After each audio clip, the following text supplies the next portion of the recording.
Welcome to my channel where true horror rides shotgun. Tonight, we're diving into 3 creepy true hitchhiking horror stories. Real roads, real disappearances, and real terror hiding in plain sight. Buckle up, you may never hitch again. The road was slick from an unexpected drizzle, its glossy sheen catching the faint orange glow of the streetlights that dotted the desolate highway. It was nearly midnight, and the winding path of Route 51 stretched endlessly across the Arkansas hills. Thick forest on either side muffled the ambient world. No hum of insects, no chirping birds, just trees, wind, and asphalt. 20-2-year-old Marcy Holloway, a senior at a small liberal arts college 3 hours away, had made this trip dozens of times. She'd memorized every gas station, every diner that would stay open past dusk, every dip and rise in the highway like the curves of her own hand. She had never once imagined she'd be making this journey on foot, in the dark, with a dead phone and a growing sense of dread gnawing at her spine. It all started with her 2009 Civic, a reliable car until tonight. The check engine light had blinked on an hour earlier, but she ignored it, assuming it was just the sensor again. 15 minutes after that, the engine sputtered and gave up entirely. No reception, no charger, no passing cars for nearly half an hour. She thought briefly of just sleeping in the car until sunrise. But something about the air tonight, how still it was, how heavy, told her she didn't want to wait out the night in a lifeless machine in the middle of nowhere. So she grabbed her canvas bag, locked the car, and began walking toward the faint lights. She swore she saw miles ahead. It would be at least a 3-hour trek, but better that than the long silence of the forest closing in on her. She didn't dare play music, even though her phone had a few drops of juice left. Somehow, it felt wrong to disturb the stillness, like making noise would wake something up. She walked for 20 minutes before she saw the lights of a pickup truck approaching in the opposite lane. Her first instinct was caution. Everyone knew the horror stories about hitchhiking, but as it slowed near her, the cab full of warm amber light and the engine humming smoothly, a thin man in his 40s leaned out and gave her a genuine smile. "All right there, miss?" he asked, voice clear and easygoing. "Bit late to be walking alone, isn't it?" She hesitated. He didn't look threatening. Graying stubble, a John Deere cap, windbreaker zipped halfway up, not the monster she'd been taught to fear. The drizzle began again, colder this time. Her teeth were already chattering. What other choice did she have? "Car broke down," she said, stepping closer. "No service either. I'm heading toward town." "Well, hop in then," he said with a smile that was just a little too perfect. "I can get you to the next gas station, maybe even a tow." It was her own hesitation that would haunt her. That single, subtle second where her gut clenched and whispered, "Don't." But then she climbed in, pulled the door shut, and the night disappeared behind tinted windows. Inside, the cab was warmer than she expected. Too warm. The air smelled faintly of pine and something sweet underneath it, like rotting fruit. He didn't say much at first, just asked her name. She gave only her first. Where she was headed she lied and said her cousin's place, and how far she'd come. The silence returned quickly. They drove for 15 minutes. Marcy kept an eye on the road, but something seemed ...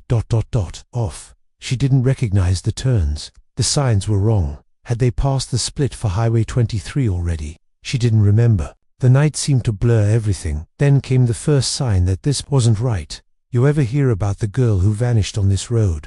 the man said suddenly, as if picking up a conversation they hadn't started.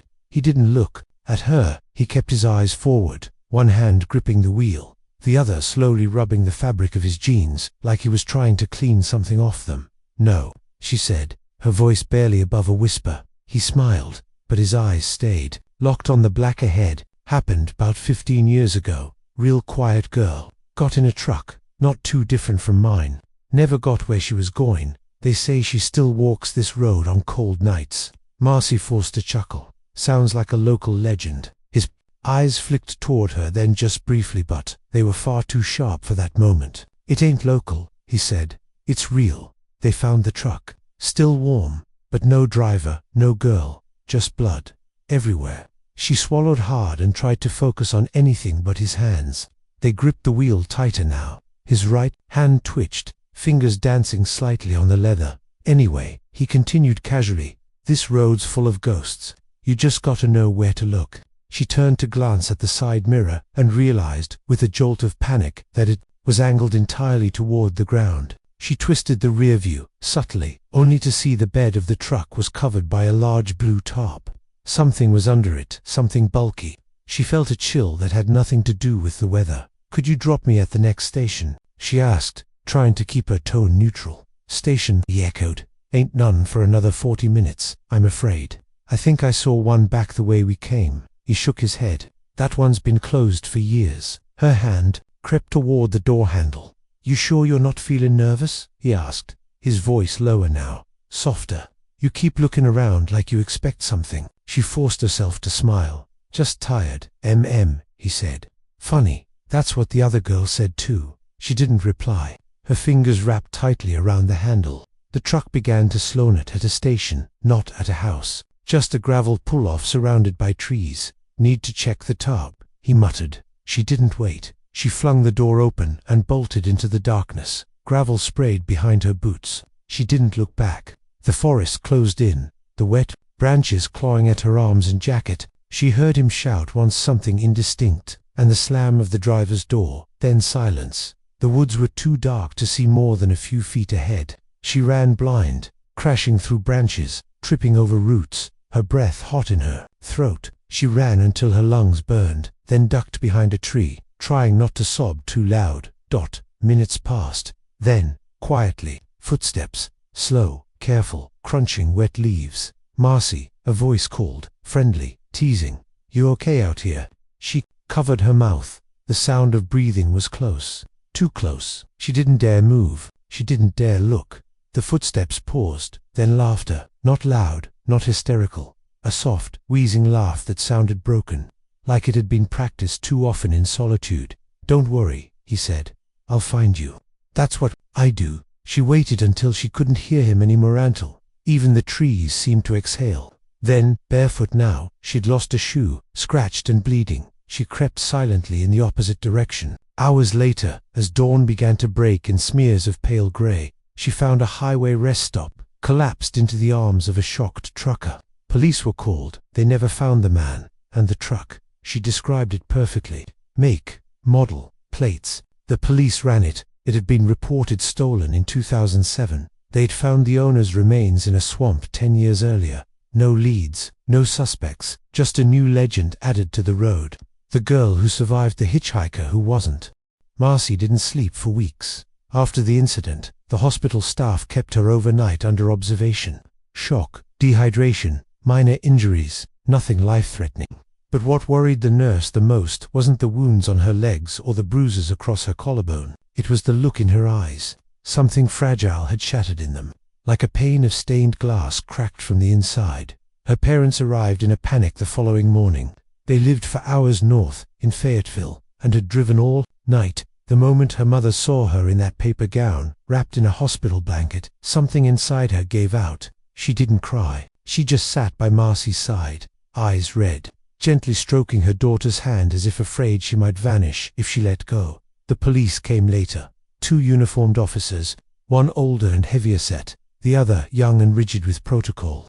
They asked her the usual questions: what happened, what she saw, did she get a plate number? But her answers didn't satisfy them, not because she was unclear, but because the story didn't fit. Not with the timelines, not with the truck, not with the lack of evidence. "You're saying he turned off on a gravel pullout?" the older officer asked, glancing at his partner.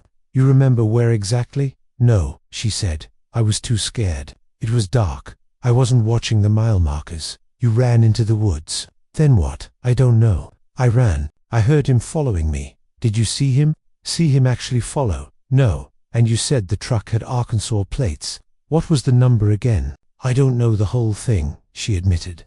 "But it started with a 3 and ended with an H." The younger cop, annoyed, muttered, "That's not much to go on." But she remembered the truck, the logo on the rear windshield, a cracked taillight, the fact that the temperature inside had felt wrong, not just warm, stale, like heat that had been sealed for too long. They said they'd investigate. They never called her back. Weeks turned to months. Her friends grew concerned. Her roommate, Katie, tried everything: movie nights, wine, spa trips. even a weekend away at the lake. But Marcy never really came back from those woods. Not completely. She flinched when people walked behind her. She stopped driving alone at night, stopped trusting the silence. She became obsessed with Route 51. She read every article she could find. She filed fewer requests for missing person cases. She even posted anonymously on Reddit, asking if anyone had had a similar experience on that stretch of road. The replies came fast. Some were trolls, others were vague, scattered people who felt something wrong while passing through, who heard things in the trees, who saw headlights in their rear view, but no car when they stopped. But one reply caught her attention. It came from a user named Gravel Ghost. They wrote, "I know what you saw. He's real. I've seen the truck. I got in too. He let me go because I had something he wanted. You didn't. Don't go looking again. He doesn't like repeats." Marcy sent dozens of messages. No reply. The account was deleted 2 days later. Still, the obsession only deepened. She began collecting printouts, maps, case files. She drew timelines on her wall, connected thumbtacks with red yarn, like some cliched conspiracy theorist in a crime drama. Her roommate eventually moved out, disturbed not by Marcy's behavior, but by what she started hearing.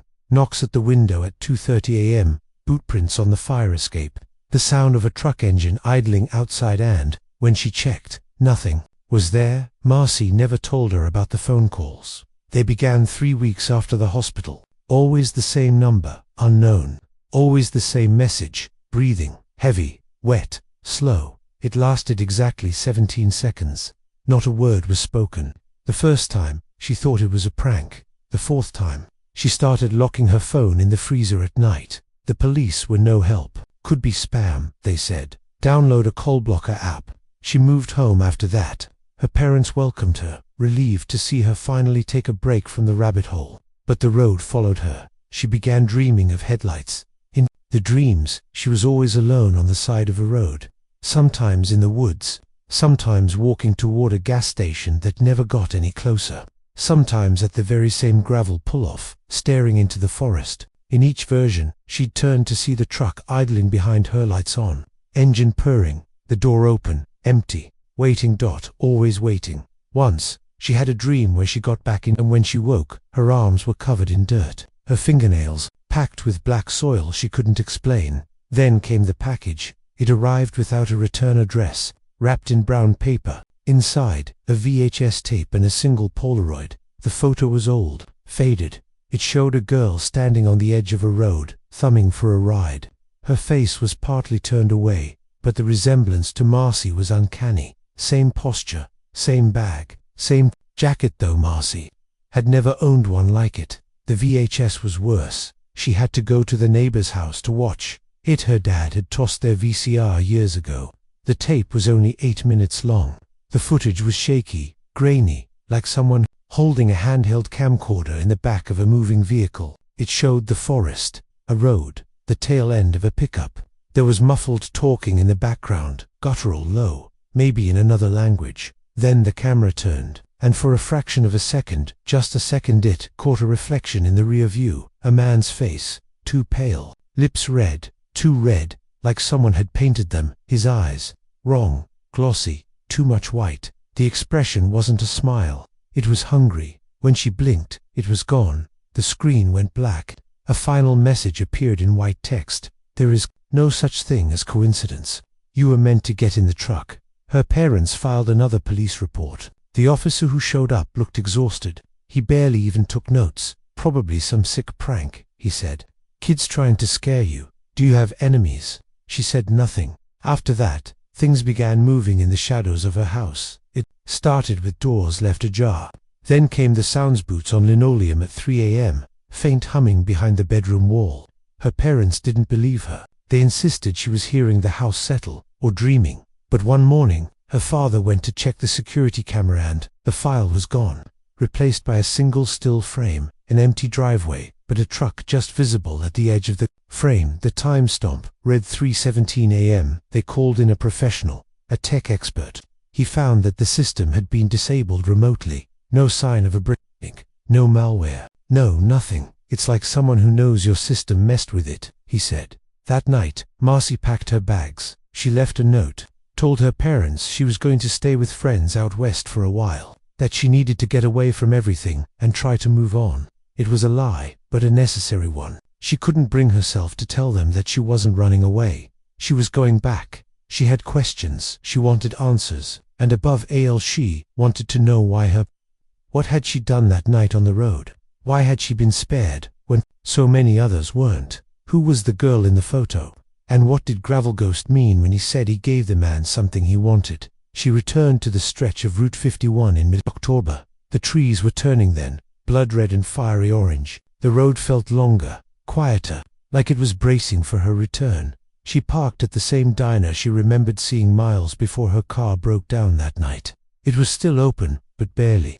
A sleepy place with a flickering neon sign and a waitress, who looked like she'd been there since the Eisenhower administration. She sat at the corner booth and ordered coffee, black, no cream. As she stirred the bitter liquid, she asked the waitress if she knew anything about the Hitchhiker legends. The woman narrowed her eyes, then leaned in close. People talk, she whispered. Truckers mostly. They say there's a man who drives that road, picks up girls, never seen twice. They say you don't look him in the eyes, you don't ask questions, and you don't say no. Marcy's throat tightened. You ever meet him? The woman laughed. Hell no, I don't walk that road. Don't even drive it, unless the day is still young. Have you heard of someone named Gravel Ghost? The woman stiffened. Her eyes darted toward the window. You don't say that name here. Why not? Because he's not a person, she said. He's a debt. Before Marcy could ask what that meant, the bell above the diner door rang. She turned. A man had entered. Tall, grey coat, trucker hat, smiling, but not really. He looked familiar, and when his eyes met hers, Marcy's coffee cup shattered in her hand. The pieces of ceramic clattered loudly onto the diner table, splashing black coffee across the menu and onto Marcy's jeans. She barely noticed. Her eyes were locked with the man's, though every instinct screamed at her to look away. He didn't. Blinked out. He simply nodded at the waitress, who'd already turned toward the kitchen, refusing to acknowledge him. Something about that gesture was chilling. Not rudeness. It was fear. Practice. As if the staff knew exactly what kind of presence had entered the building, and had long ago decided to keep their heads down. The man moved slowly toward Marcy's booth. He didn't rush. He didn't speak. He walked like someone who already knew how the conversation would end. Marcy's heart thudded against her ribs. Her hands trembled as she dabbed at the spilled coffee with a napkin, a pathetic attempt to seem in control. Her eyes followed his every move, how he placed each foot deliberately, how he adjusted his jacket at the shoulders, how the light above caught the edges of his teeth when he finally smiled.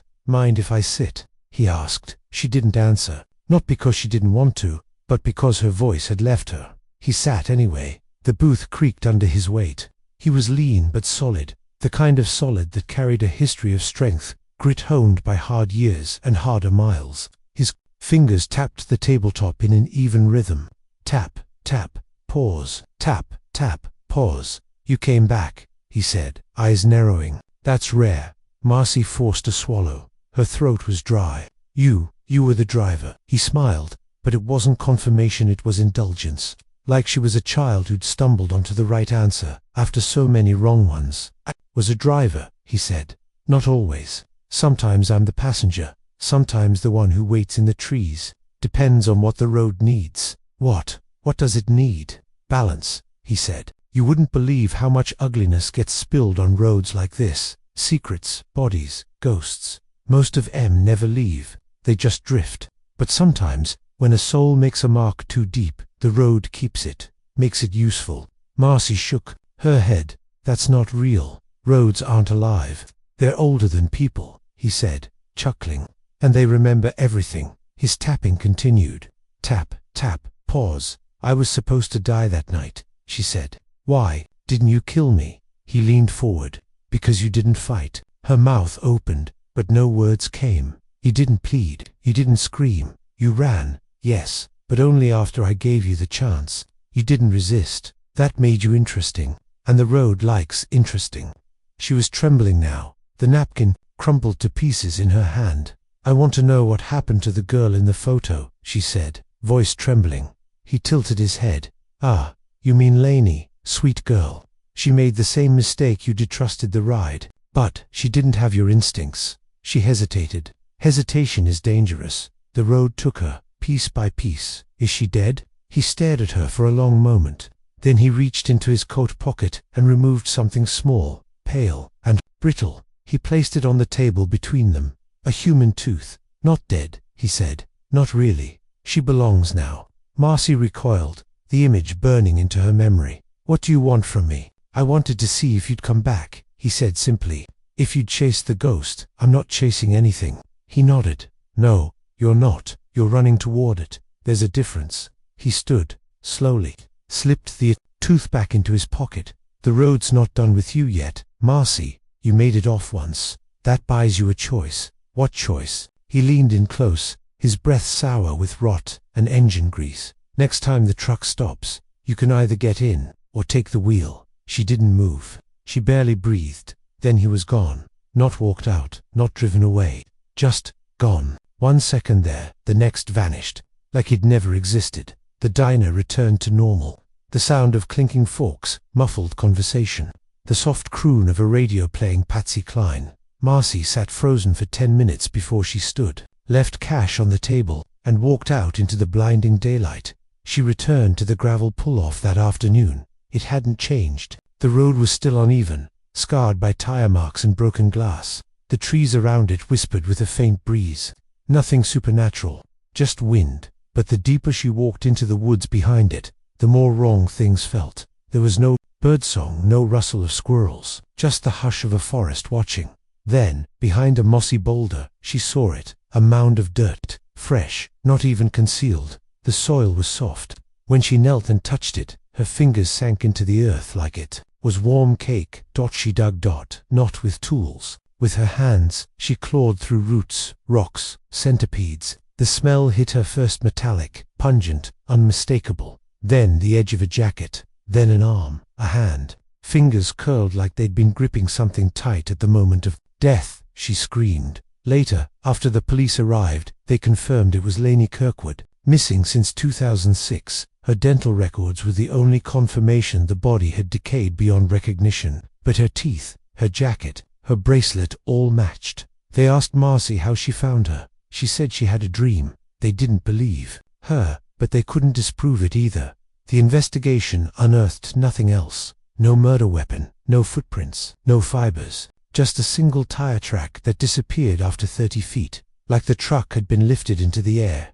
The papers called her a hero. Online sleuths called it an amazing stroke of intuition.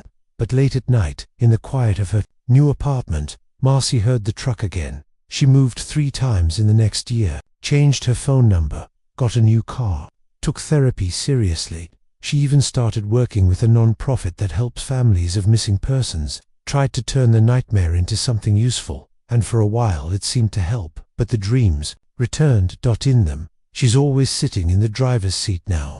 The truck is still idling. The road stretches ahead, empty and black, surrounded by woods that feel like they've been waiting.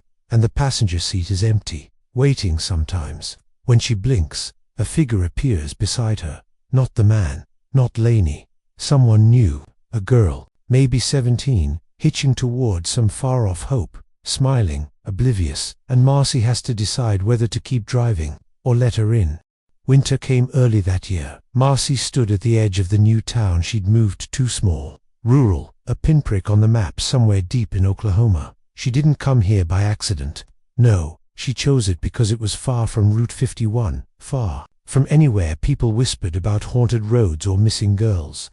The kind of town where people still waved at each other and baked pies for newcomers. But isolation couldn't undo what she'd seen. Not when the road lived inside her now. She tried, Lord, how she tried. She stopped reading the forums, deleted her Reddit account, burned the photos, the maps, the timeline she'd built obsessively for over a year. Her therapist encouraged this, called it symbolic detachment, said closure was possible, even for trauma as extreme as hers. But closure is a word that belongs to people whose ghosts stop following them. Marcy's did end, single quotes One night, walking home from her job at a community library, she heard it again, the sound she'd come to know better than her own. Heartbeat. An idling truck. She froze, listened. Nothing, just the wind blowing across the tall wheat fields on either side. Of the gravel path, she told herself it was just her mind playing tricks. That trauma echoes, especially in the quiet. But the feeling, the tightness in her chest, the spike of adrenaline crawling across her scalp was too real. Still she pressed on, made it home, locked the door, went to sleep. That night, she dreamed of Lanie. Not the decomposed version. No, this time Lainey looked alive. Her hair was thick and blonde, her eyes glassy blue, but empty somehow like marbles under frost. She sat in the passenger seat of the truck. Marcy was behind the wheel again, driving endlessly along a road that moved but never went anywhere. "I saw you dig me up," Lainey said, her voice a soft hum of accusation and gratitude twisted together. That should have kept him away. But now he wants more. Marcy shook her head. "I gave him what he wanted. He has you. I set you free." Lainey's head tilted. "No, you claimed me. That's different." The road curved sharply. Marcy didn't steer, yet the truck followed the bend. The trees outside warped, stretched, turned into faces, some crying, some laughing, some staring in silence with mouths full of teeth and no eyes. "You're part of it now," Lainey whispered. "You took the wheel." Marcy woke screaming, sheets soaked in sweat, the smell of engine oil in her nostrils. Her therapist suggested medication. Marcy declined. Instead, she drove, not far, just out to the edge of town, where the land flattened into cornfields and abandoned silos. She parked and waited. She didn't know what for, just a sense that something was coming. And come it did. A teenager appeared at the side of the road, jeans torn at the knee, leather jacket, backpack slung low. He stuck out his thumb as Marcy's car idled beside him. She rolled down the window. "You okay?" He leaned down, face pale, freckles across his nose. "Maybe 17. Tired." "Yeah, just trying to get to Elk City, my brother's place." Car broke down. She hesitated. In her rearview mirror, she swore for just a blink she saw the old blue tarp in the back again. He noticed her pause. "You're not going to be weird about this, are you?" he asked with a nervous grin. "I get it. Sketchy. My mum would kill me if she knew. But I'm not a serial killer. Promise." Neither was I, Marcy thought. "Hop in," she said. He climbed in, thanked her, buckled his seatbelt, started talking about school, bands he liked, a girl who ghosted him last month. She nodded, offered polite laughs, but her grip on the wheel never loosened. Miles passed as the sun dipped below the horizon, casting long shadows across the flatland. The boy stopped mid-sentence. "You ever feel like you've done this before?" he asked suddenly. Marcy glanced at him. "Déjà vu?" "No," he said, shaking his head. "Like this. This drive, you, me, this road, like we're rerunning something." She said nothing. Then he turned to her, and his voice dropped. "Register. You know what the road wants, don't you?" She slammed the brakes. The car screeched to a halt in a cloud of dust. The boy jerked forward, then glared. "Hey, what the hell? Get out." "Lady," I said, "get out." He opened the door and stepped out, muttering under his breath. She peeled off without looking back. Back home, she vomited in the sink, not because of what she'd done, but because for one brief moment when he turned and said those words, his face changed. The freckles blurred. The skin looked older, eyes too large for his skull. It wasn't a boy in the car, it was a mask. The road was testing her. Weeks passed. She stayed away from highways, cancelled her driver's license, sold her car, used public transport exclusively.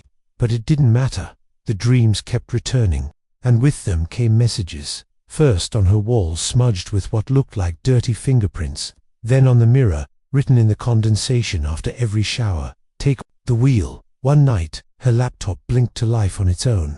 The screen lit up, and a folder opened.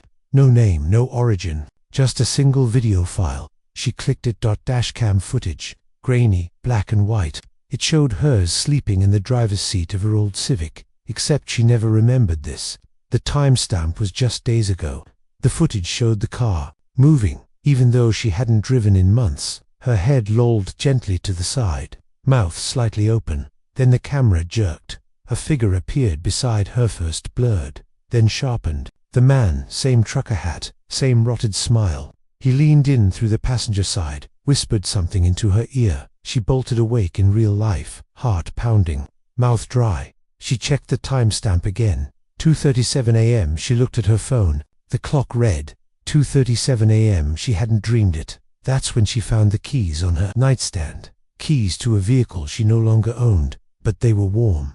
Too warm, and her room smelled faintly of gasoline. She didn't leave her apartment for 3 days, locked every door, barricaded the windows, slept with a kitchen knife under her pillow. But the 4th night, she woke on the road, not metaphorically, literally, her bare feet on asphalt, pajamas soaked in sweat. The sky above was cloudless, stars smeared like candle wax. No cars, no signs, just a narrow strip of road flanked by skeletal trees and the low hum of something familiar.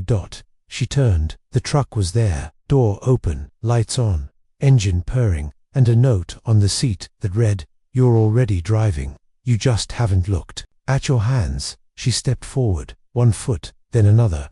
Her body moved on its own, and when she reached the door and looked inside, she saw herself behind the wheel, smiling.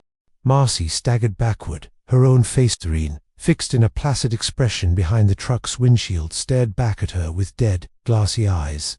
It was her. Every detail matched. The thin scar under her chin from a childhood fall, the curve of her jaw, the exact freckle above her right brow. But this version of her, it didn't blink. It just smiled. She wanted to scream, to run, to collapse into the void between the trees and disappear, but her body wouldn't obey. Her feet were rooted to the blacktop, like she had been sewn into the fabric of the road itself. A sound behind her, low, wet, guttural.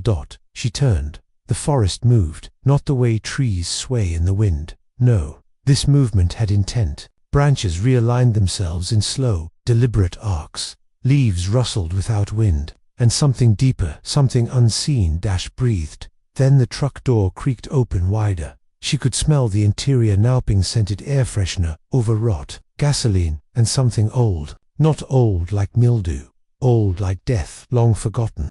It pulled at her, a scent coded deep into human evolution to mean danger. Then came the whisper, "You've been behind the wheel longer than you think." It wasn't a voice from the trees or the cab, it was from inside her own skull. A thought, but not hers. A presence hitching along inside her, now choosing to speak. The image in the truck, her doppelganger, turned its head toward her, and its smile widened unnaturally. Lips parted, eyes rolled back. Then the copy disintegrated, not exploded, not melted, just unwound like smoke in reverse. A film strip being burned in slow motion, and in the driver's seat, there was no one, just a set of keys in the ignition, and a note on the dashboard. "Don't fight the road, become it." Marcy stepped forward, not because she chose to, but because the line between will and surrender had blurred entirely. The ground pulsed beneath her with each step like it was part of a heartbeat, a giant artery that she was being pulled into. Her hand reached the steering wheel. Contact, jolt. Her vision flooded white, and then memories, not hers. A girl in 1974, blonde, 19, running barefoot down Route 51, her screams swallowed by the fog. A boy in 1981, clutching a Bible, whispering prayers in the bed of a pickup that never reached town. A woman in 1996, holding her newborn in her lap, left stranded after a stranger offered a ride and vanished with the keys. So many others, a carousel of voices, their final gasps, thoughts, images of headlights and screaming tires. Marcy saw them all, and she felt them all. Those who had disappeared on this stretch of cursed blacktop, their fear, their confusion, their final desperate choices, and beneath it all something worse. A hunger. The road didn't just take people, it fed on them, not their flesh, but their stories, their panic, their slow unraveling. Hitchhiking wasn't just dangerous on this road, it was ritual. Each thumb raised on the shoulder wasn't a request for a ride, it was an offering. Marcy tried to wrench her hand away from the wheel, but it was stuck. Fused. The truck came to life. She wasn't inside, she was it. Her senses no longer made sense in a human way. She felt the stretch of pavement like fingers running over skin. She could smell fear in the atmosphere like perfume. Her eyes were headlights now. Her heartbeat, the rumble of a 6-cylinder engine in idle. And far away, somewhere at the next rise in the road, a silhouette, someone waiting, backpack, slouched posture, thumb extended toward the fog. The hunger surged. Not hers the roads, but it coursed through her now like blood. She understood then what the man had meant. She had taken the wheel, and now there was no going back. Elsewhere, weeks later, the missing posters went up slowly. Marcy Holloway, last seen in Coyote Ridge. OK, police found no clues, no evidence of foul play. Her apartment was untouched. Her phone was left on the nightstand. Car sold. Nothing missing, just gone. In a diner 2 counties over, a waitress told a curious reporter about a strange man who used to sit in the corner booth and talk about haunted highways. She mentioned a young woman who came through asking questions. Pretty girl, she said. Troubled eyes, like someone who knew too much. The reporter asked if she'd seen her since. The waitress hesitated, then leaned in close. Sort of. What do you mean? Well, she whispered, I was driving home last week, midnight. Highway was real quiet, and I saw this thing, beat up, idling on the shoulder. Looked familiar, though I couldn't place it. Then it blinked its headlights once. Did you stop? Hell no, she said. But I looked in the window, and there was a woman behind the wheel, pale eyes like glass, and she smiled at me. I swear she looked just like that girl. The reporter raised an eyebrow. You think it was Marcy? I think it was what's left of her, the waitress said, and I think she's driving now. She finished her cigarette. If you ever see that truck, she warned, don't get in. Doesn't matter who's driving. The road doesn't care. It just needs the next story.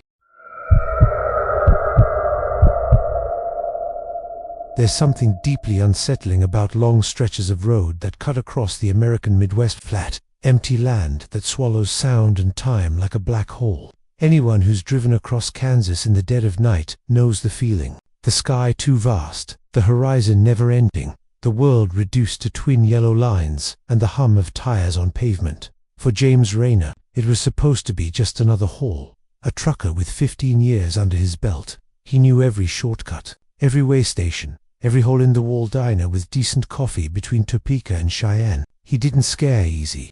He'd seen his share of drunk drivers, suicidal deer, even a tornado once that nearly lifted his rig off the I-70. But nothing prepared him for what he encountered that night, just outside Baxter Springs. He was hauling furniture, easy job, light load, generous payout from a family moving west. The sky had turned purple around 8 p.m., and by 10, it was blacker than coal, lit only by his headlights and the occasional flicker of lightning somewhere off in the distance. No rain, just that weird, electric pressure that made the air feel too thick to breathe.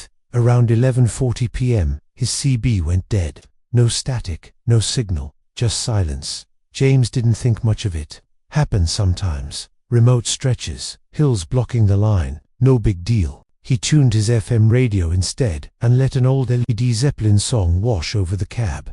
That's when he saw her. She stood on the shoulder just ahead, back to him. One arm raised, thumb pointed limply toward the dark. She wore jeans and a tan corduroy jacket, her hair tied up in a messy bun. At first glance, she looked like a college kid, maybe 20. Hitchhikers weren't rare, but they weren't common at that hour.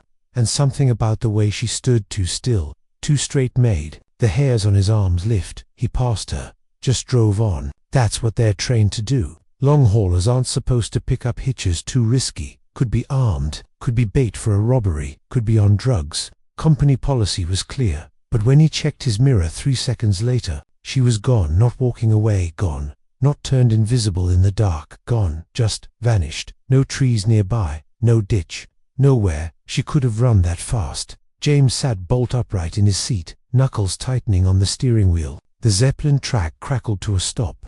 His FM screen blinked and read, no signal. He muttered a curse under his breath. Tried his CB again, nothing, and then the headlights flickered once, twice, then off. Total darkness. His heart seized. The rig was still rolling at 60 miles per hour, but now he was blind. He hit the brakes hard, skidding to a jarring stop. Tires screamed. The smell of burning rubber filled the air. He sat there, panting, chest tight, hand reaching instinctively for the flashlight. In his glove box, click. The headlights came back on. Everything looked normal, except she was standing directly in front of the truck. Now, not on the shoulder, in the middle of the lane. She wasn't facing him anymore. She was staring right into the cab. James froze. Her face was pale. Too pale. Not white, from fear or cold. This was something else, something unnatural. Her eyes were glassy, too wide, her mouth slightly open, as if caught mid-word. Then she smiled. It was the most horrifying thing he'd ever seen. Not because of the expression, but because she didn't move anything else. Her eyes stayed fixed. Her posture stayed rigid. Only her mouth changed, stretching inch by inch, wider than human anatomy should allow. James threw the rig into reverse and backed up a solid 20 yards, tires squealing as he fumbled for the horn. He blasted it twice. She didn't flinch, didn't move, just stared. Her smile grew, then her jaw dropped, not figuratively, literally, unhinged, like a snake. A low, wet clicking sound filled the air, and James realized with a cold shiver that it wasn't coming from the radio, it was coming from her. He hit the gas, swerved hard around her, kept his eyes fixed forward, refusing to look in the mirrors. It worked. For a while, he passed through Baxter Springs, then Columbus. Still no signal, still no other cars. It was like the world had folded inward. The clock on his dashboard stopped ticking at 12:03. His phone had zero battery despite being plugged in all day. No rest stops, no signage, just road. And then he saw her again, standing in the middle of the next lane. Same jacket, same hair, same impossible smile. This time she was holding something. A sign, cardboard, handwritten in red ink. It read, "You're already dead." He swerved again, kept driving. The CB crackled for the first time in an hour. It was a child's voice. "Why'd you leave her there?" "Mr. Rayner." He jerked the mic off the hook. "Who the hell is this?" "She waited for you," the voice said, "and you drove right past." "I don't pick up hitchhikers," he barked. "That's company policy." "She died," the voice said. "You could have stopped it, could have taken her to the hospital." James slammed the CB off. "No," he growled to himself. "No, that's not what happened. She wasn't real. None of this is real." But it was, because 15 years ago, James had passed a girl on the side of the road, just outside Topeka. Snowstorm. She was bloody, crying, looked like she'd escaped from something bad. He didn't stop. He drove right past. 3 days later, the news broke. A 17-year-old girl named Callie Parkhurst had escaped from a killer's basement and bled to death on the roadside, 30 yards from where her last footprints ended. James never told anyone, until now. She hadn't come back, but the road never forgets, and now it wanted him to pay. The miles peeled away like layers of skin, familiar, then foreign, then familiar again. James Rayner drove through towns that weren't on any map he'd seen, past road signs with names that didn't register. He crossed the same narrow bridge 3 times, though he swore he hadn't looped back. Every time he thought he was outrunning the nightmare, the girl reappeared, sometimes in his rearview mirror, sometimes at the bend ahead, once reflected in the glass of the side window, even though no one was outside, and always that same message, "You're already dead." Eventually, he stopped the rig, just shut it down in the middle of nowhere. His hands were trembling so violently he had to brace them against the wheel. "You're dreaming," he muttered. "Sleep deprivation, nerves, you've just been pushing too hard." He took a deep breath, reached for the glove box, pulled out a bottle of pills, melatonin and hydroxyzine, stuff his doctor had prescribed to help him sleep on long-haul schedules. He dry swallowed too, reclined the seat, and tried to drift off. And for a while, he did. Darkness took him, but dreams offered no mercy in them. He was back at that snowstorm night, 15 years ago. The girl Collie was limping along the roadside, blood soaking her jeans, one shoe missing. She waved, mouth forming the words, "Please," and James. He kept driving. In the dream he could see her collapse behind him. He could feel the cold inside the cab grow deeper. He looked in the rearview mirror and saw her face, not pleading anymore, but staring, a steady, fixed gaze that seemed to tunnel through time. He didn't just drive away. A voice hissed behind him in the dream, "You forgot." He turned, and the dream shifted. Now he was in the basement where Callie had escaped from. Walls lined with plastic, buckets in the corner, chains on the floor, a single wooden chair with dried blood darkening its seat. A shadow moved in the corner. He couldn't see what it was, just that it had a shape that refused to stay consistent. Sometimes man, sometimes woman, sometimes an amalgamation of the two. It whispered, "We feed the road what it's owed. You didn't. Now it's hungry." James bolted upright, heart slamming. The cab was cold, too cold, frost blooming on the inside of the windshield like veins, but it was summer, July. The outside air had been 87 degrees when he checked just 2 hours ago. He touched the glass. Ice. He looked at his phone.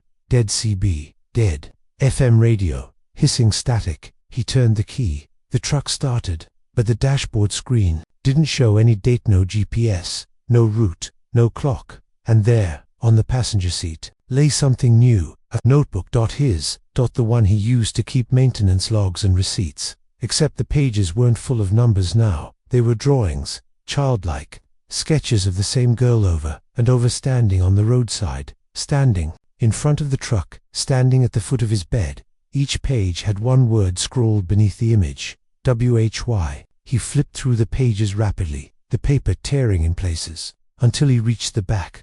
There, a photograph had been taped to the inside cover, a photo he'd never seen before. It was Callie, not from the newspaper, not from any crime scene, but from his cab window, a shot of her looking in, bloodied, eyes wide, hand on the glass, taken from the driver's seat, by him. James dropped the book, heart pounding in his throat, nausea twisting in his gut. He grabbed the door handle and leaped out of the truck into the night. The sky was too still, no sound, no wind, no crickets, just silence, heavy and suffocating. Then, from the rear of the truck he heard it, a soft knocking, not mechanical, not echo. Deliberate.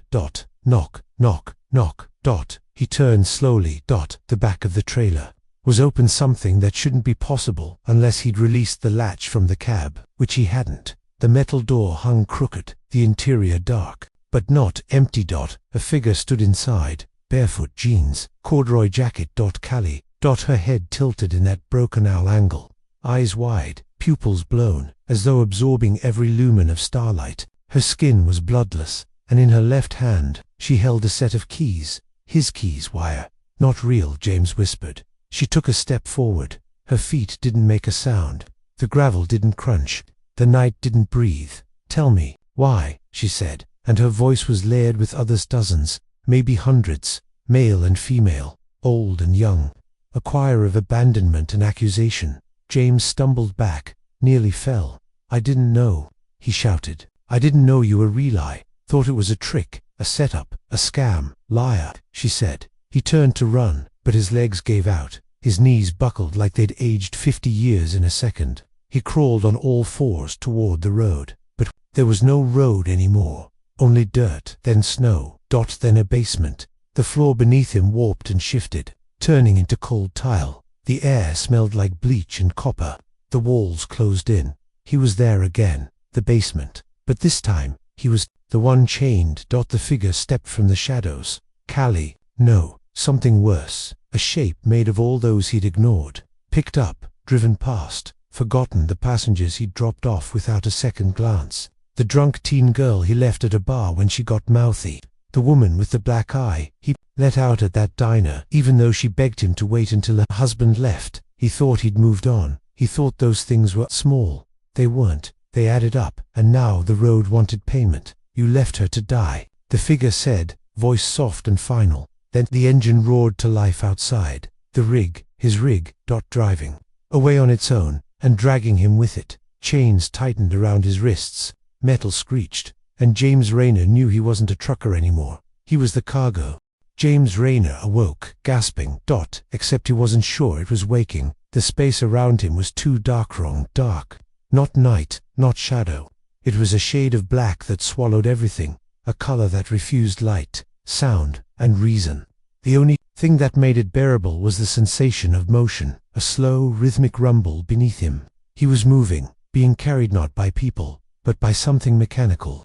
Tires, maybe, a motor humming just below perception. Then his fingers found texture, canvas, rough, heavy. He was lying beneath a top, and beneath that, metal floorboards. It hit him like a freight train. He was in the trailer of his truck, his heart slammed against his ribs, mouth dry, limbs numb.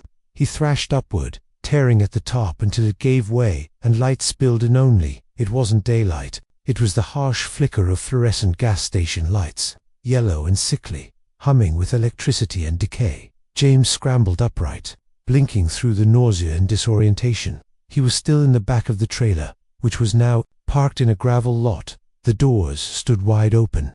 Outside, the world moved in slow motion, unfamiliar cars, unfamiliar people, faces blurred like poorly rendered textures in a dream. He climbed down the ramp, legs wobbly, breath ragged. The station looked old, too old, like a set piece from a 1970s film. An analog gas pump, a rusted Coca-Cola vending machine, a single flickering open sign hanging above a cracked glass door. He limped toward it, unsure if he was dreaming, dead, or trapped in some dimension stitched together from old memories. Inside, the air was stale. The bell above the door didn't ring. The cashier behind the counter, man in suspenders with a sunken jaw, didn't look up. His eyes were fixed on something behind James. When James turned to follow the gaze, he saw a wall covered in Polaroids, hundreds, maybe thousands, faces, mostly women, some children, a few men, all caught mid-smile, mid-laugh, mid-gesturous. Some photos were yellowed and curling, others looked freshly printed. He stepped closer. His knees buckled when he saw the one at the center. It was him, James Rayner, sitting in the driver's seat of his truck, right hand on the wheel, eyes wide with shock, and next to him, in the passenger seat, Callie, smiling. She looked older now, wiser, less fragile, more in control. James backed away. The bell above the door finally rang, but he hadn't moved. The door opened inward, and a man entered. Not a man, a figure. Tall, thin, wearing a driver's uniform that shimmered like oil slick in sunlight. His face was avoid eyes too far apart, smile too straight, as though someone had built him from memory and gotten the angles wrong. James Rayner, the thing said. James shook his head. I'm done.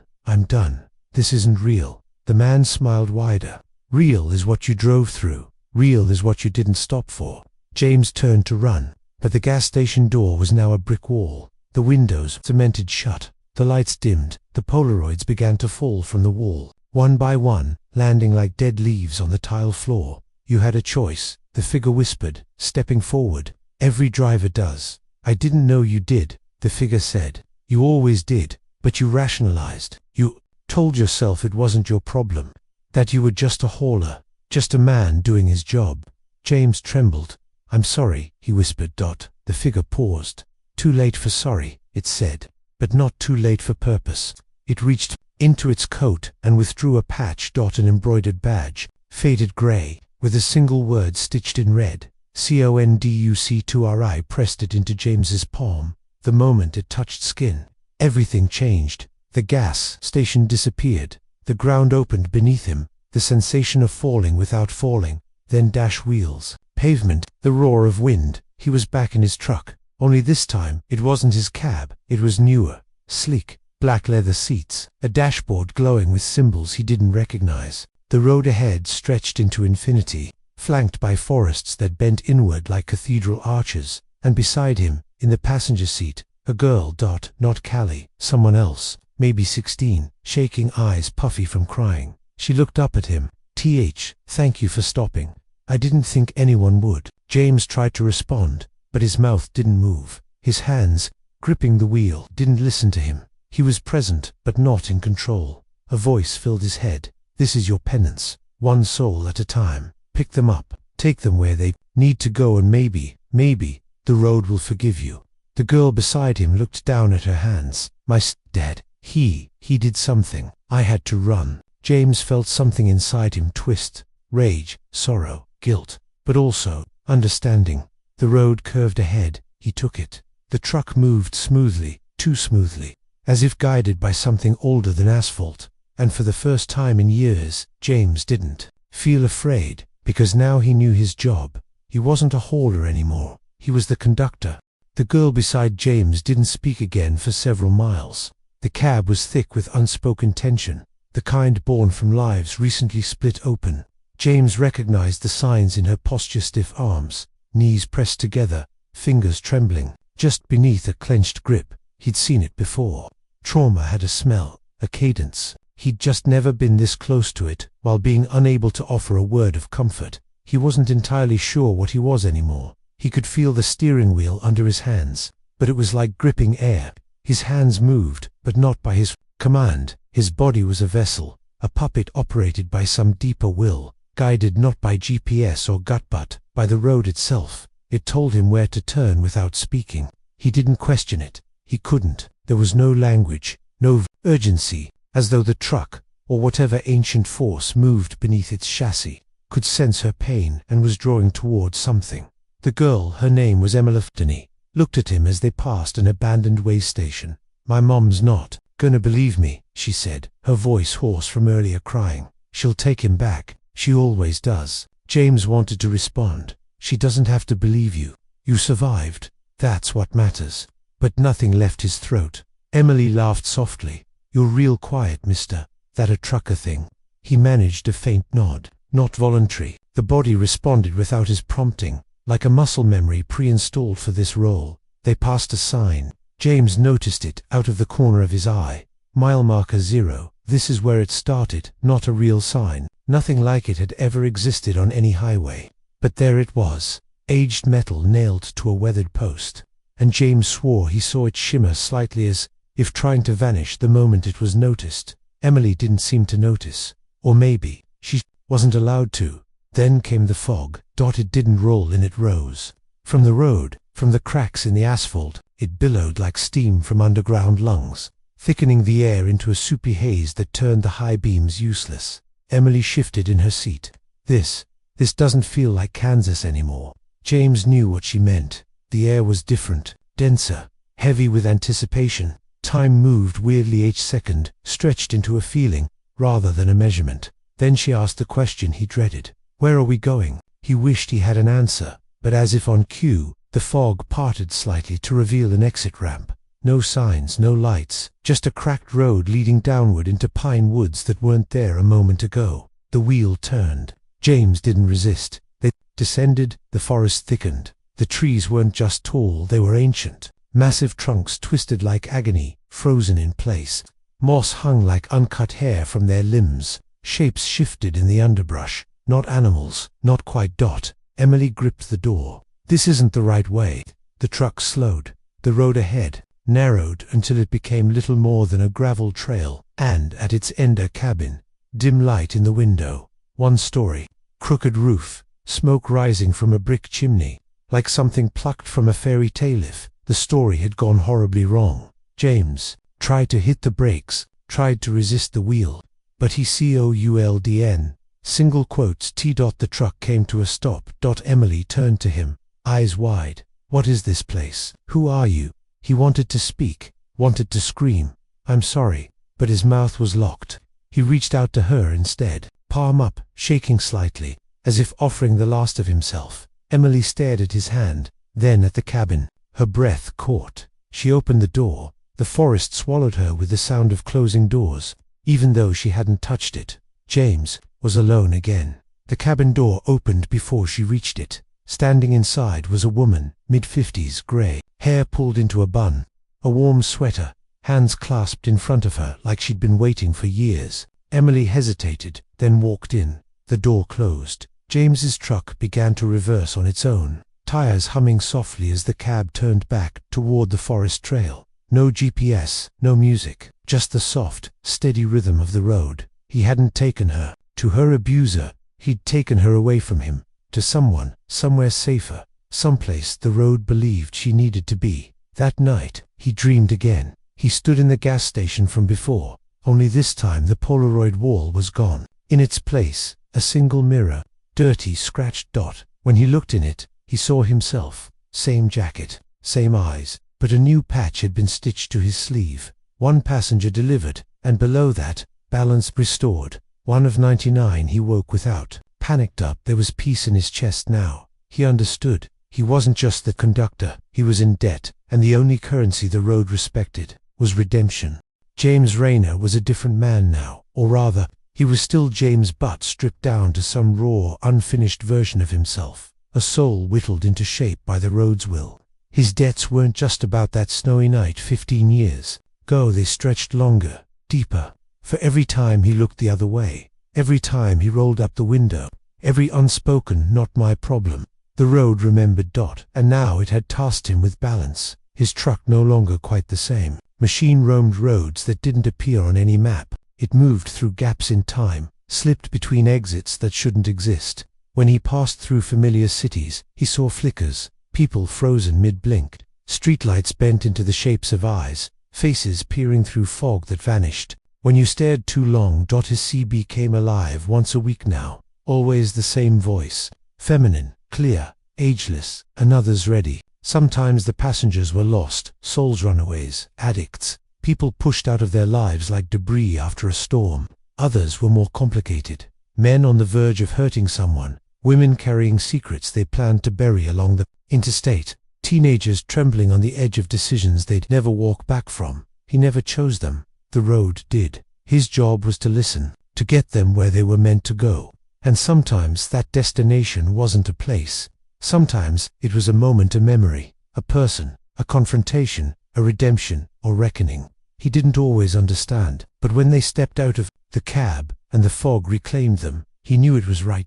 Until one night, his own name appeared on the manifest. It blinked across the digital dashboard in stark red text. Rayner, James' final delivery. He stopped the truck, not out of fear but resolve. He'd known this was coming, that this wasn't a forever job. He got out. The world around him had no features, no buildings, no trees, just fog and a stretch of broken pavement illuminated by his headlights. The truck rumbled behind him, engine idling like a loyal dog awaiting a final command.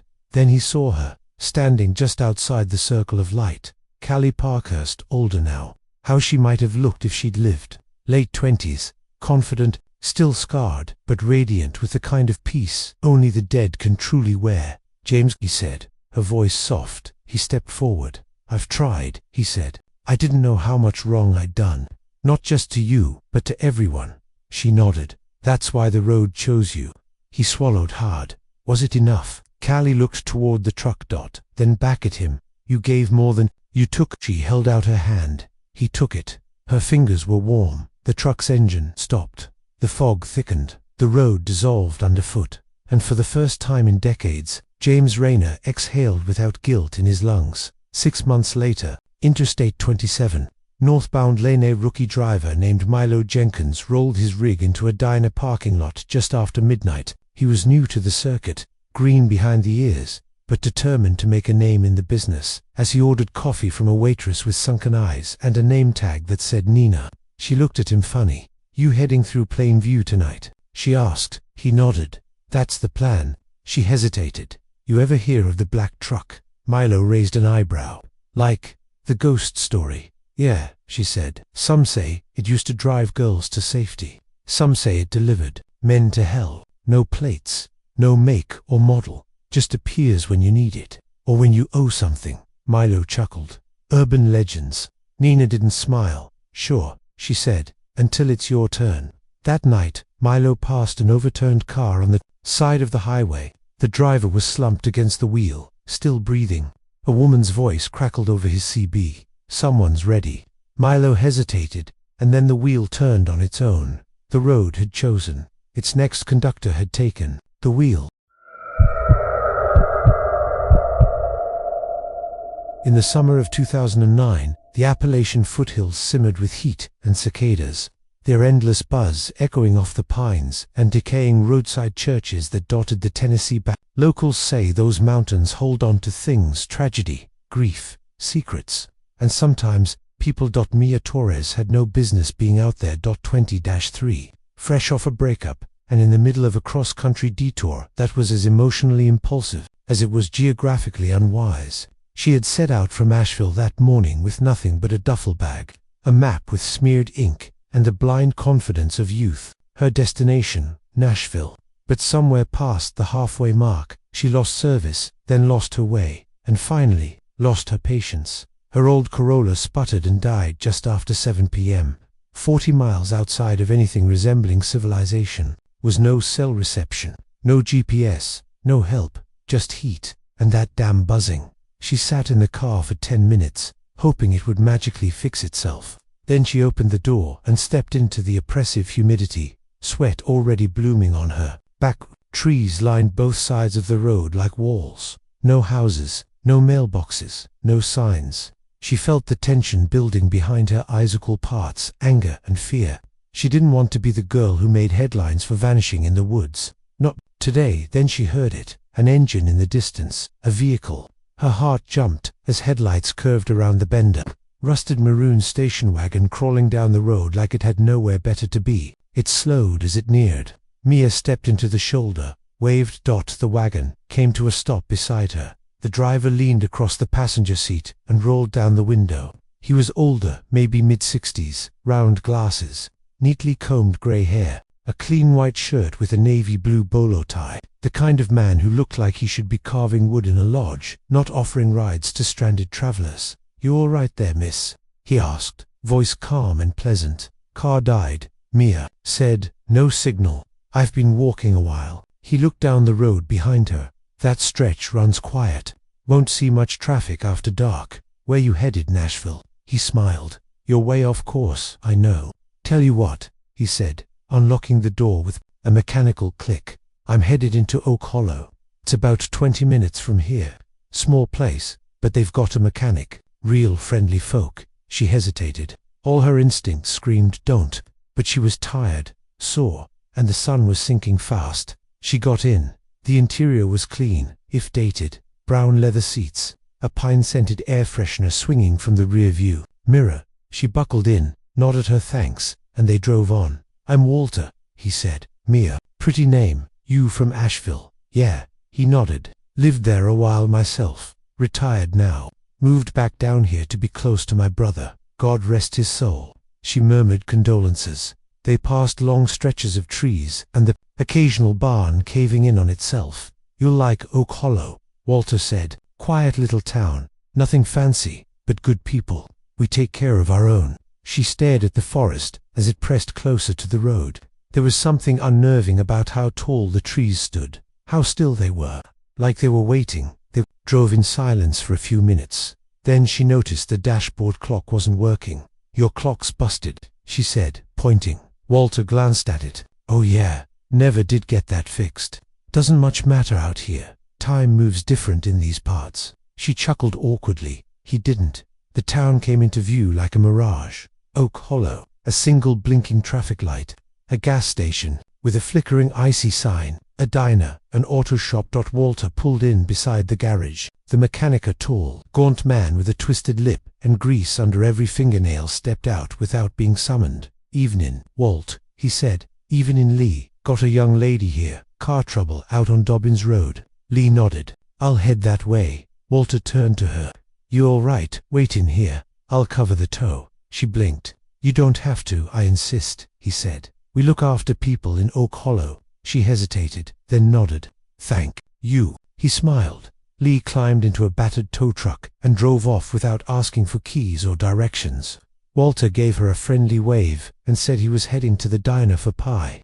She was left alone on a splintered bench outside the garage. When she noticed it, the stillness. No cars. No voices. No bugs. Just silence. She walked toward the diner, figuring she'd grab a water and charge her phone. The neon open sign buzzed weakly above the door.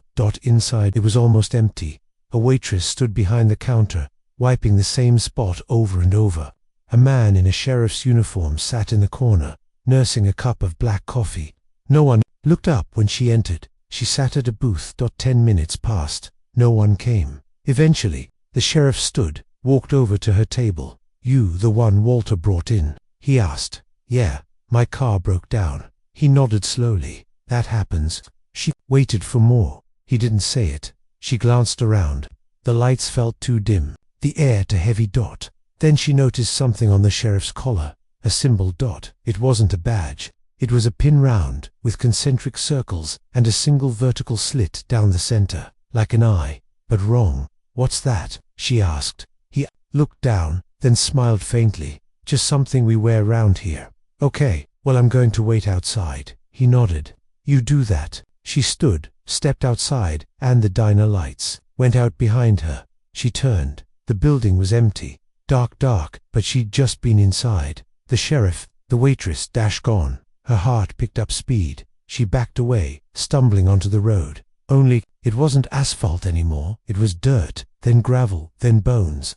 She looked down. Dozens of bones. Small animal, human, it didn't matter. She turned and ran back toward the garage. The sign read, Oak Hollow, Est 1856. She'd just seen it. Now it read, OAK, Hollow, never left. She froze. A hand touched her shoulder. Walter, his smile was wider now. too wide. His teeth looked worn, ground down like he'd been chewing stone for decades. "You look tired," he said. She tried to run, but the road curved wrong. The town wrapped around her like a closing mouth, and all she could hear now was that buzzing again, louder, closer, not cicadas, whispers.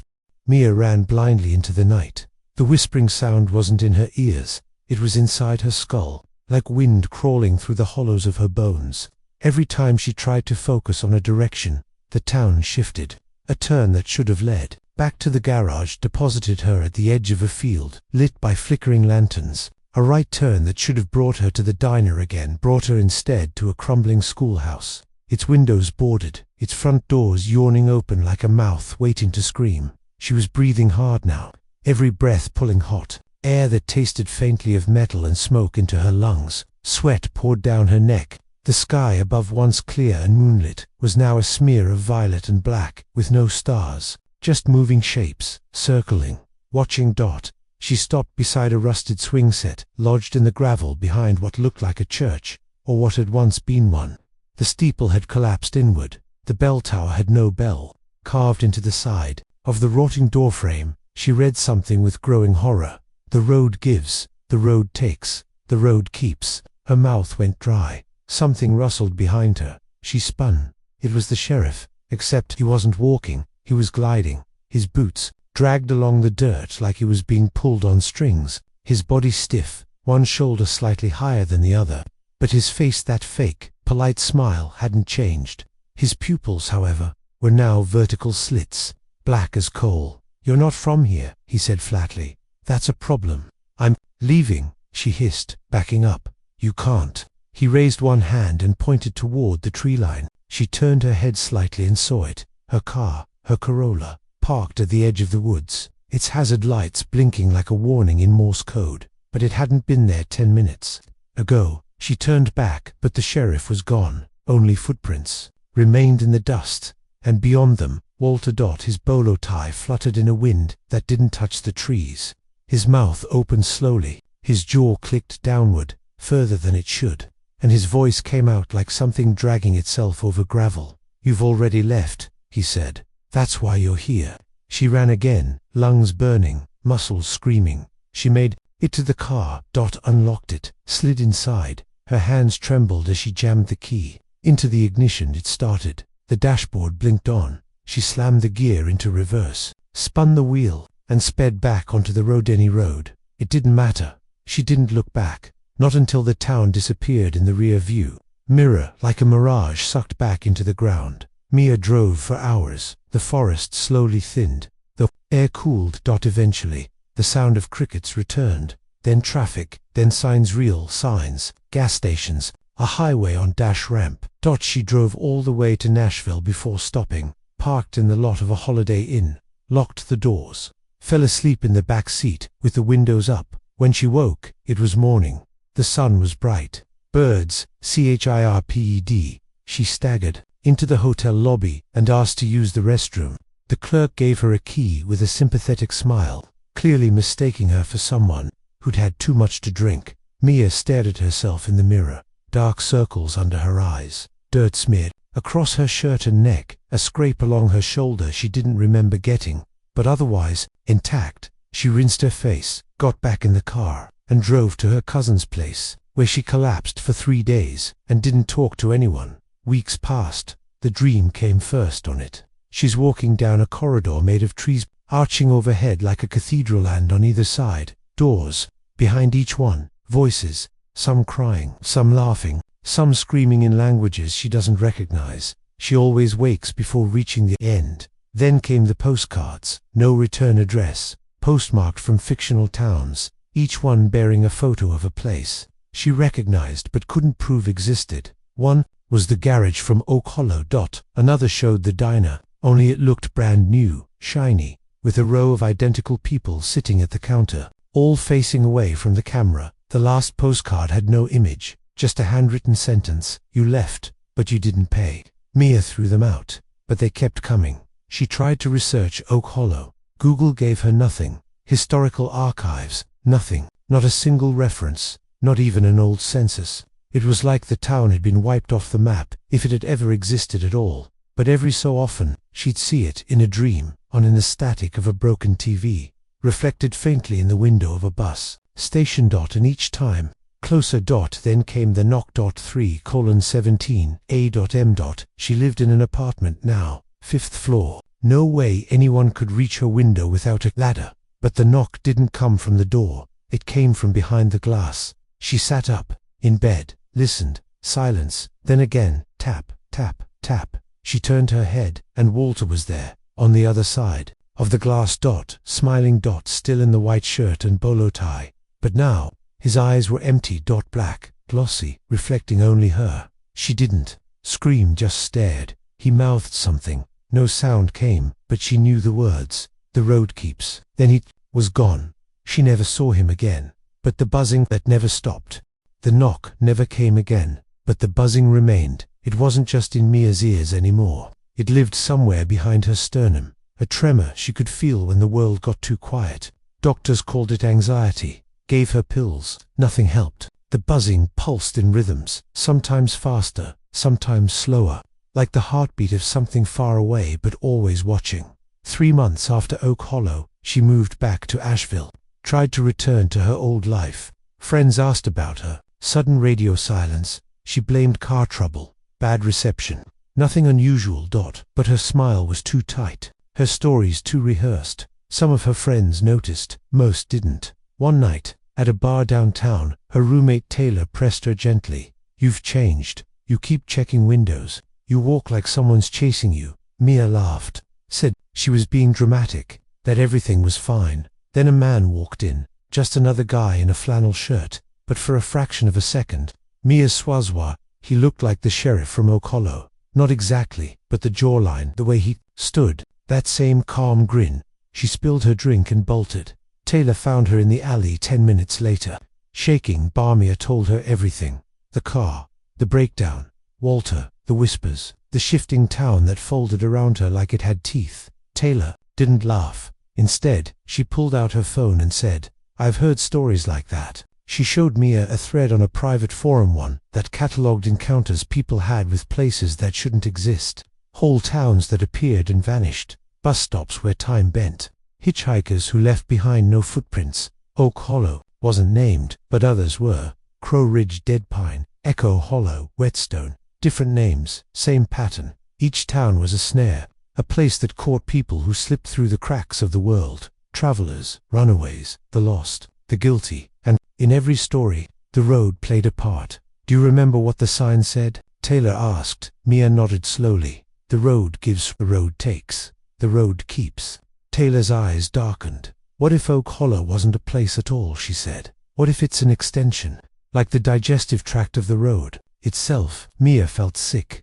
That night, she dreamed again, but this time, it wasn't the corridor with doors, it was the road, stretching endlessly, and she wasn't walking it.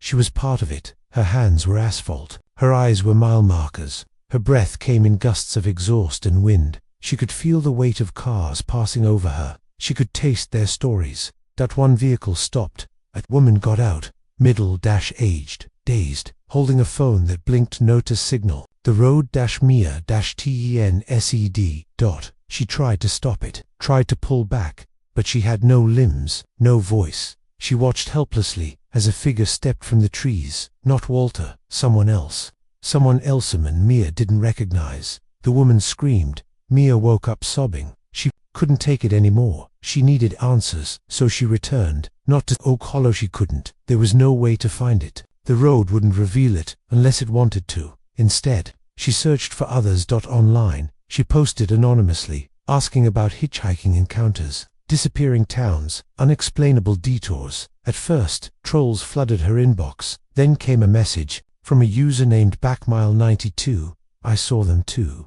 The town, the people. It wasn't called Oak Hollow, but the rules were the same. They keep you if you break the pact. Meet me, I'll explain. Exit 17 off Route 54. Look for the rusted mailbox. Midnight.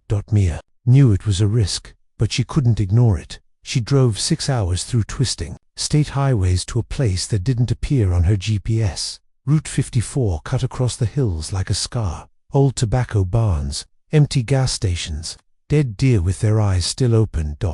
At 11:47 p.m., she reached exit 17. There was no ramp, no signs.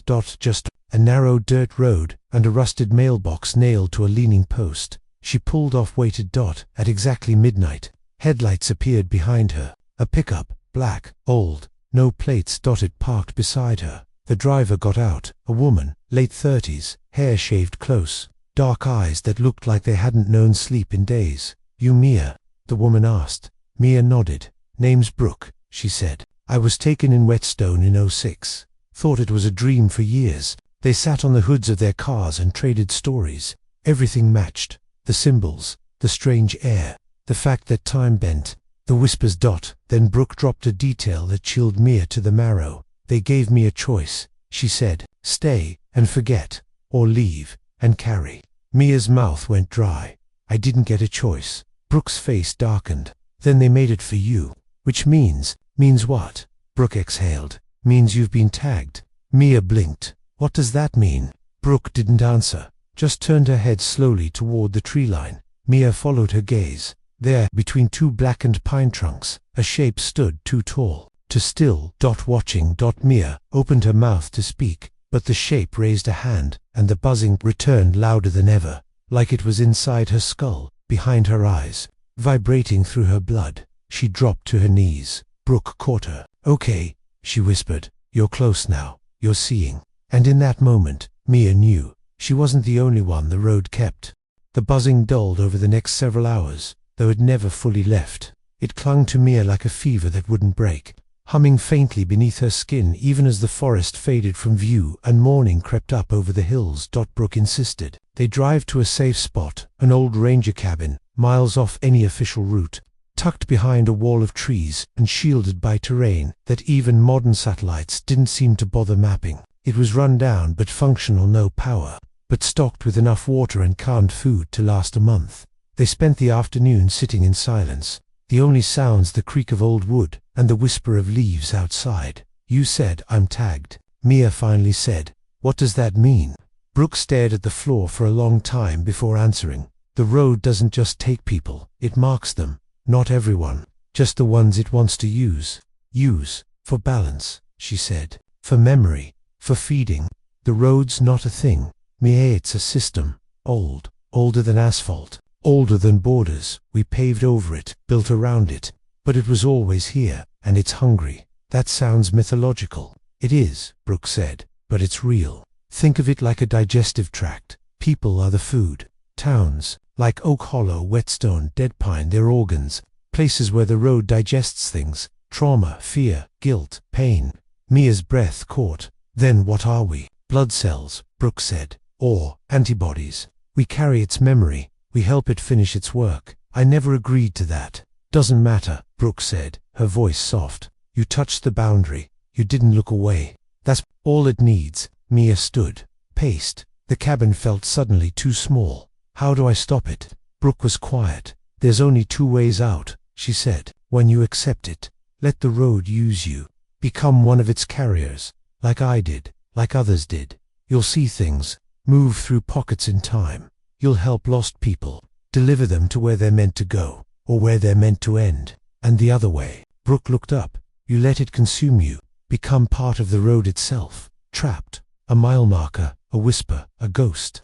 Mia laughed bitterly. "That's it. Serve or die." "No," Brooke said. "Not die. Worse, linger." The sun dipped low outside. The trees cast long shadows that looked like grasping fingers. Somewhere in the distance, a soft clicking echoed between the hills like bones tapping on glass.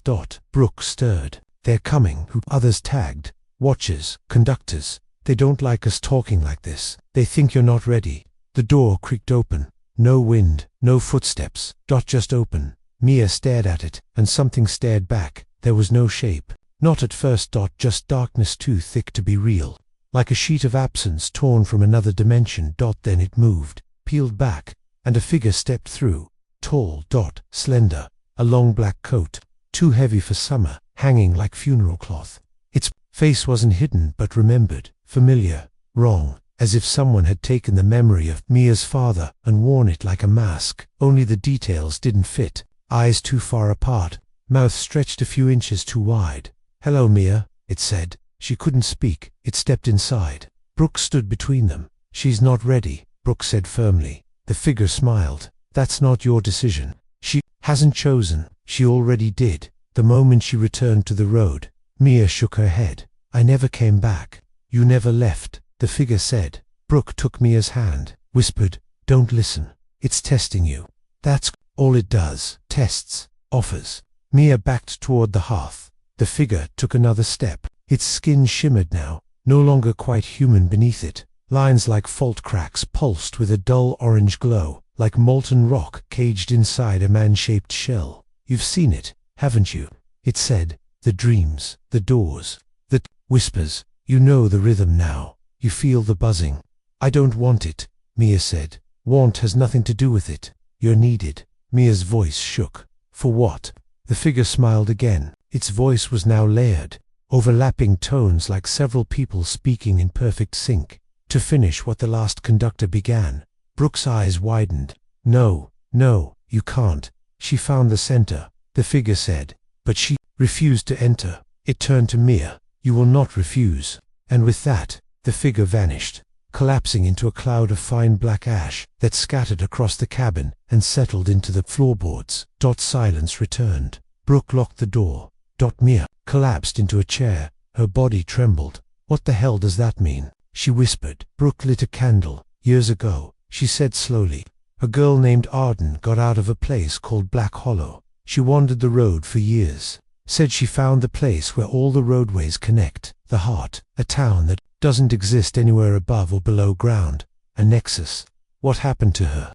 "She tried to destroy it," Brooke said. "Didn't work, but she mapped it, locked the way in behind her." Mia's stomach dropped. "You think they want me to open it again?" "I don't think," Brooke said. "I know." Outside, the woods whispered. The road was calling, and it was getting closer. The sky turned black by midday, not from clouds, not from weather, but from something heavier, like the atmosphere itself had thinned to let something older through. Mia stood at the edge of the tree line behind Brooke's cabin, staring at the narrow dirt road that had appeared overnight. It hadn't been there yesterday. No tire tracks, no origin, just a fresh path leading into a corridor of pines that curved unnaturally. Like bent ribs, it pulsed.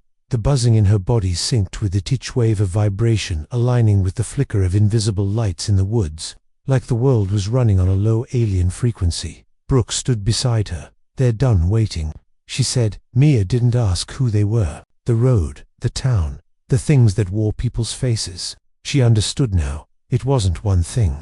It was a system, like Brooke had said, a system with a memory. And Mia had touched it. You don't get to touch that kind of thing and walk away unchanged. She thought of her dreams, the doors, the corridor, the voices, thought of Walter's wide smile, the sheriff's slit pupils, the postcards that kept arriving, postmarked from impossible places, and above all, she thought of the final message: "You left, but you didn't pay. What happens if I go down that road?" she asked. Brooke's mouth pressed into a thin line. "You entered the center, the place the others only got close to. If you reach it truly, reach it to either close it forever, or you become part of it." Mia's hands trembled. "And if I don't go?" Brooke didn't answer. She didn't have to. The air thickened. A sound began rising in the distant tires, rolling on gravel. Not one, many. Vehicles with no origin. Engines coughing smoke without heat. Horns blaring not to alert, but to summon. They were coming. All of them. Everything the road had ever kept. Whispers rose behind the trees. Voices of every traveler who vanished on forgotten highways. Each one a note in a horrible symphony of yearning and pain. The road was demanding payment, and Mia, she was the currency. She stepped forward. The dirt path parted for her. No wind, no resistance, only gravity pulling her deeper.